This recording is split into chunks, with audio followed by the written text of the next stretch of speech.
এটা আমাদের সবার শেখা উচিত।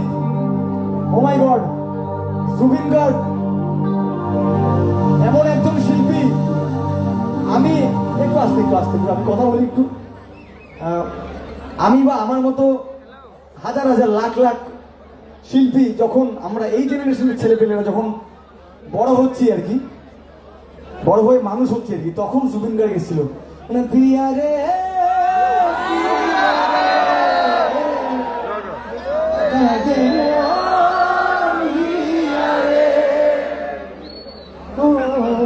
ভালোবাসা বুকেতে মনে আসা এই পথে আজও আছি একই সাথে, তবু যদি মাঝ পথে দূরে যেতে হয়, পিয়া রে পিয়া রে পিয়া রে,